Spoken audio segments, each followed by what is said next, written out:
is going on, everybody? It is your boy Arrows, and we're coming at you with a different kind of video today. Different kind of video than what I've done before.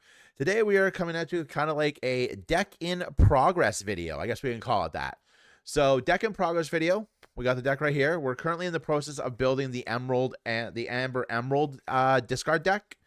The community calls it Lemon Lime discard, but you know, I gotta give a shout out to my playtesting group that we get together on Tuesdays, and we play Lorcana down at our local game store, and we're joking around, and the name Mountain Dew Discard came in today so that is what we're calling it. We're calling it Mountain Dew Discard. So what I'm going to do is this is going to be like a little series of videos.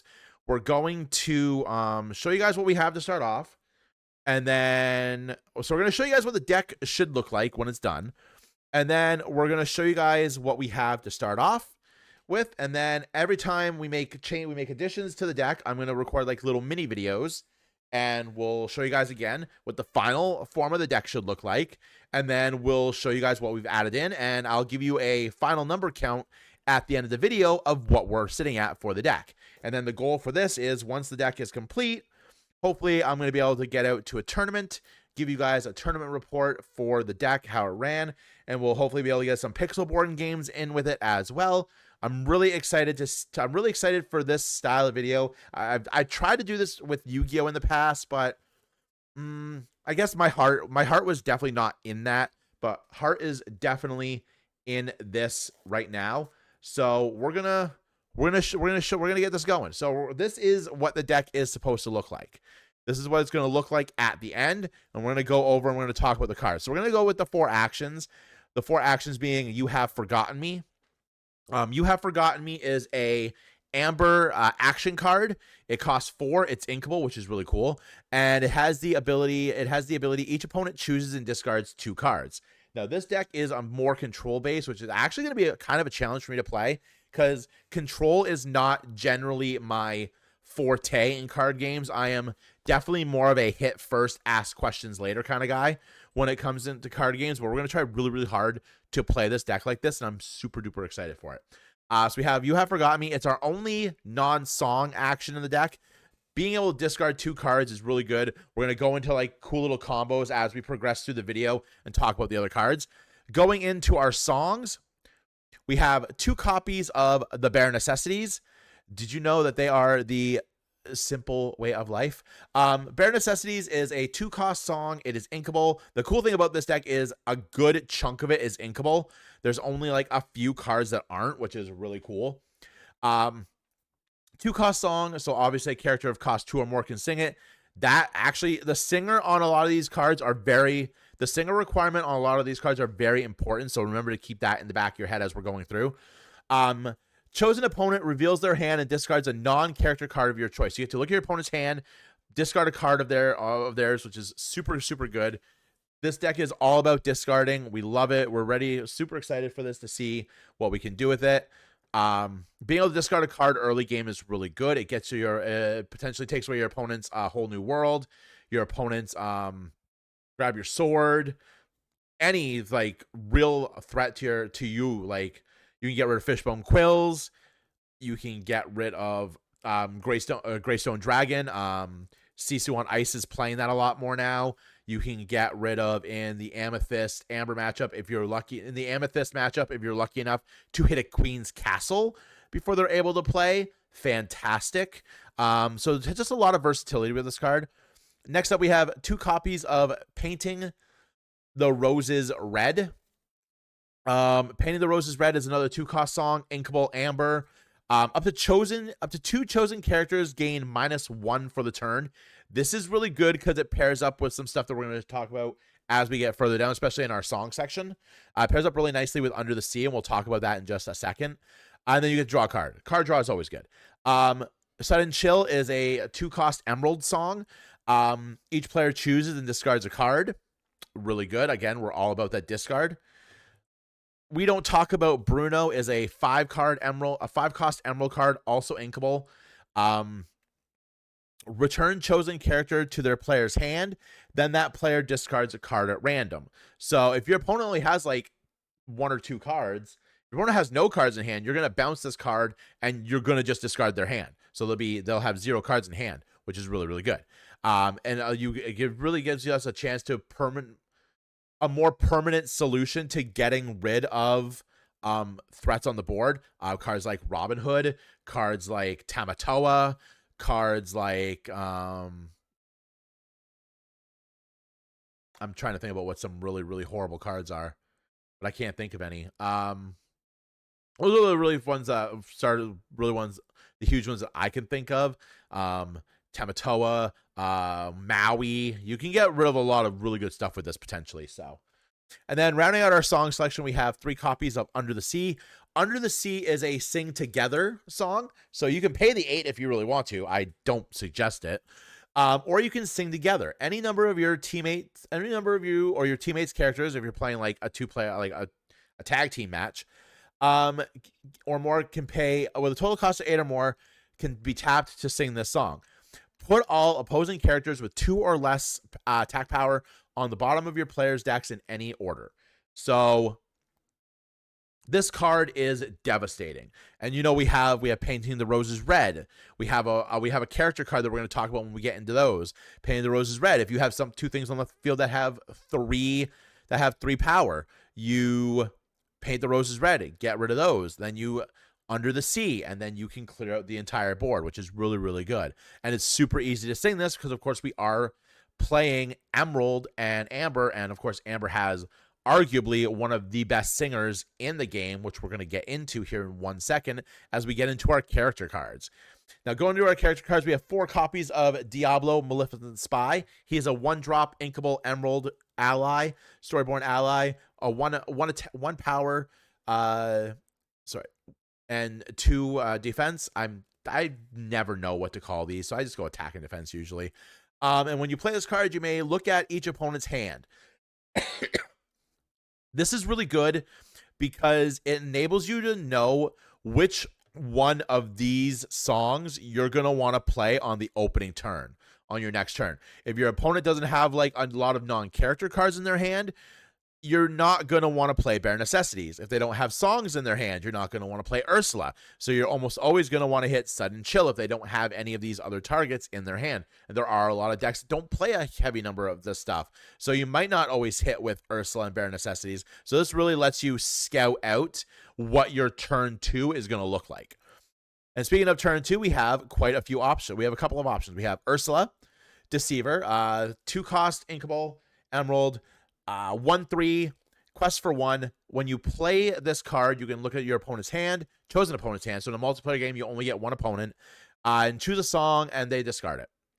So if you hit the one of, example, I'm playing this in my my red-green evasive deck.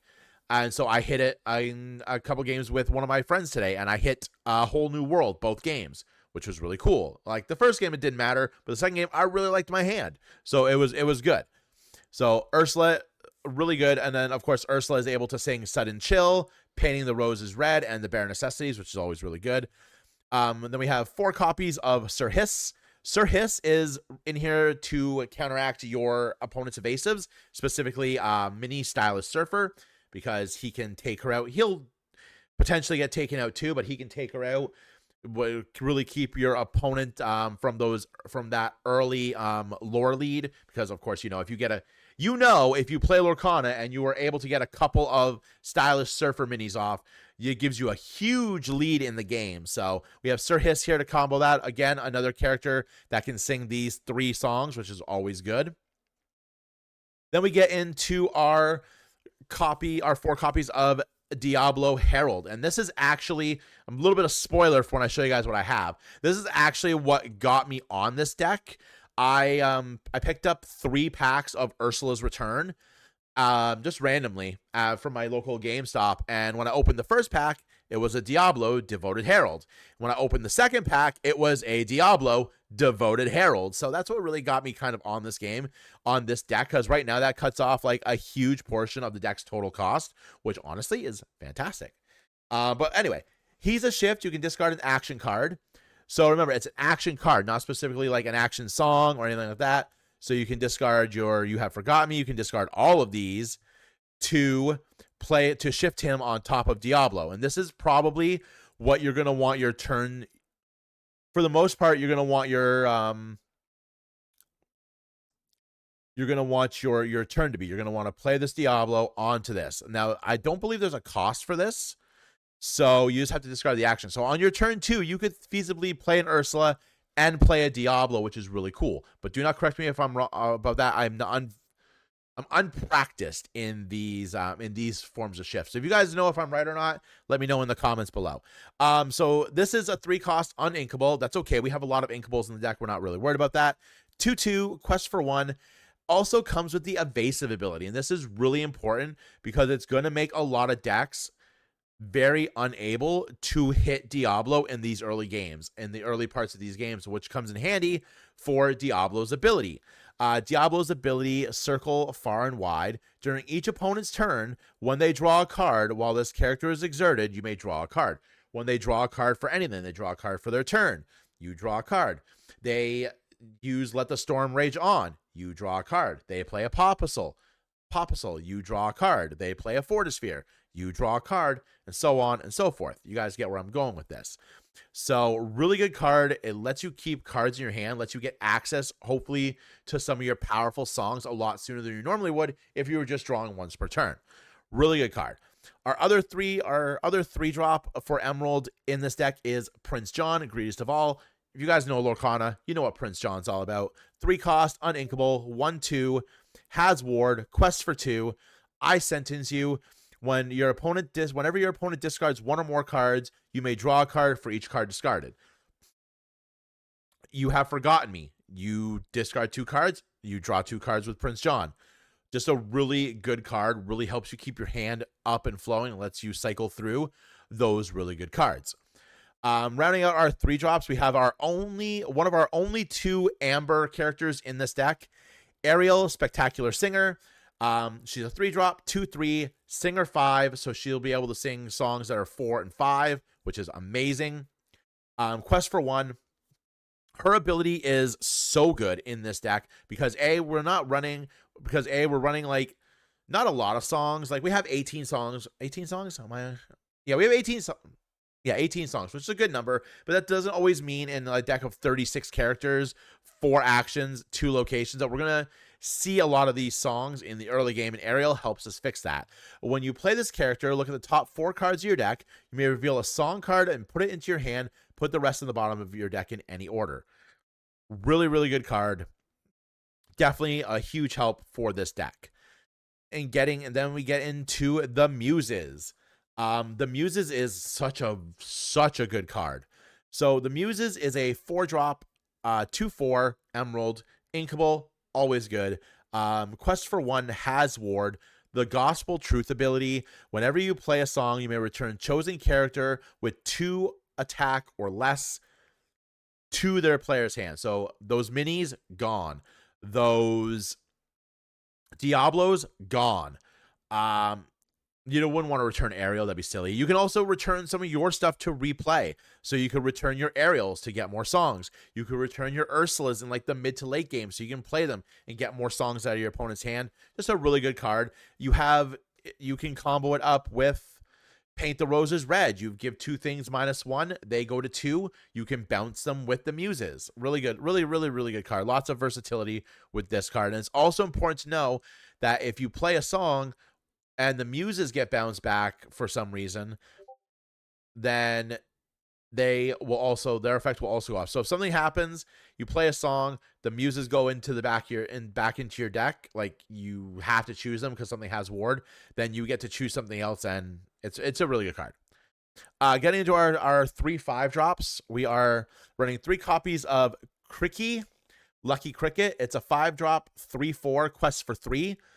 Spreading Good Fortune. When you play this card, your other characters get +3 this turn. This also combos in really good with Kita, Protector of Atlantis, who is a 5-drop, 3/5, quest for 2. She's a shift target. We're not running any of the shift targets in here. You could theoretically maybe cut down on like one of these, maybe like one of these, maybe like one of these, and put in 3 Kitas to have access to this earlier if you want. It's entirely up to you. This would give it better versatility with Under the Sea, but again, entirely up to you. If that's something you want to try, go for it. Let me know how it works out.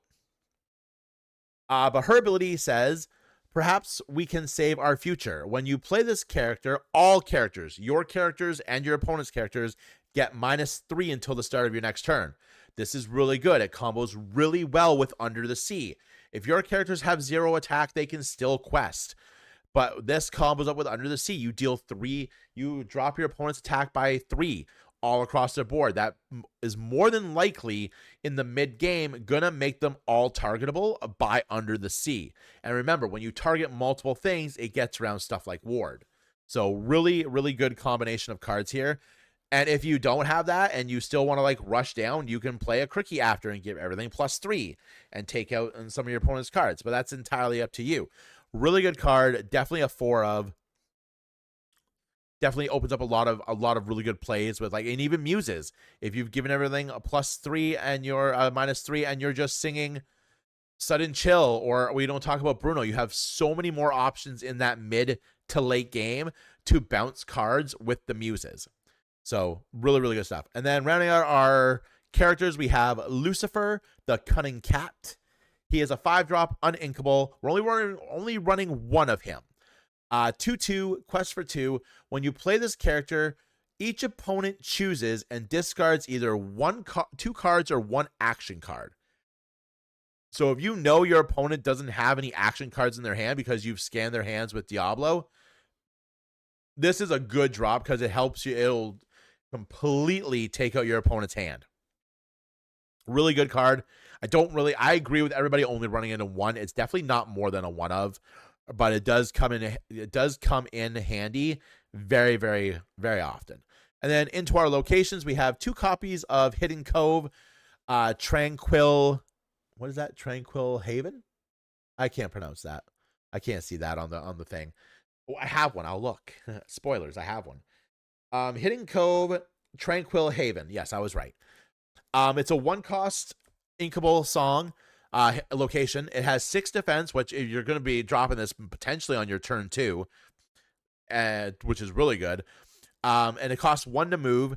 Its ability is Relenting Waters. Is that what it's called? Revitalizing Waters. Characters get +1 attack and +1 defense while here. So Diablo now is out of range of Let the Storm Rage On, grab your sword, fire the cannons. So really, really good. Same with Prince John. This is actually really helpful for Prince John because grab your sword. These 2 are benefit the most from here because grab your sword really throws your strategy out the window. So being able to put these 2 in the Hidden Cove is always a good idea. And this is another strong turn 2 play. You play Diablo on your turn 1, and then on your turn 2, you discard an action, play the Herald, tap 1 to play the Cove, move your Diablo over here. Really, really good options. So that is what the deck is going to look like. And now I'm going to show you what the deck is now, how many cards we have in it, and what I still am looking for. So let's go look at what we have and get into that. So now I've shown you what the entire deck is going to look like. I'm going to show you what we have for the current cards. And I actually wanted to show you with the actual cards, but for some reason my IV cam was being really silly. So, let's show you what we have on. So right now I'm using Lorcana GG. Lorcana GG is a really good place to go if you're looking to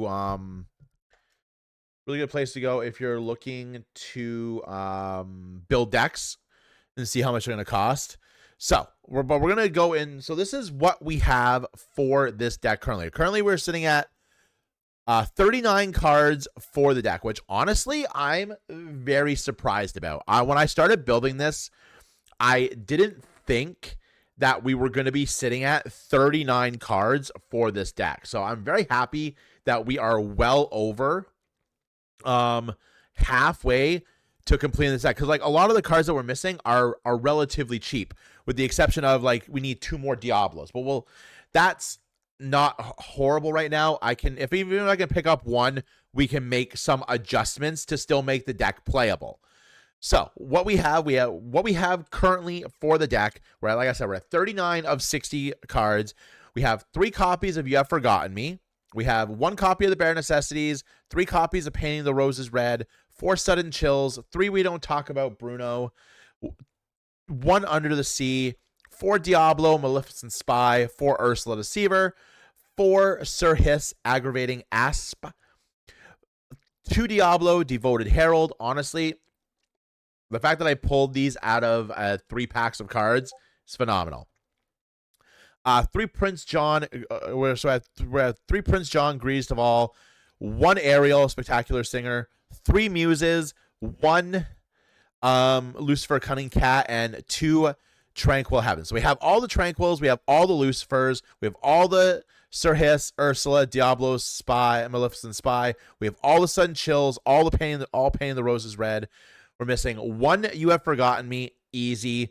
3 Bare Necessities, 2 Under the Seas, 1 Bruno, pardon me, 2 Diablo Devoted Herald, 1 Prince John, Greediest of All, 3 Ariel Spectacular Singers, and 1 Muses. Honestly, this is way more that I had than I thought I did. So I'm like really excited. We're not missing that much of the deck. The hardest thing to get is going to be the Diablo Devoted Herald. So we're going to like try to get 1 to start, and then we're going to go and see if we can figure out a way to get the other one. But I'm really excited to build this deck. I'm really excited to play this deck in tournaments. Like I love this deck. I've been watching a lot of videos on this deck, and it just seems like so much fun to play.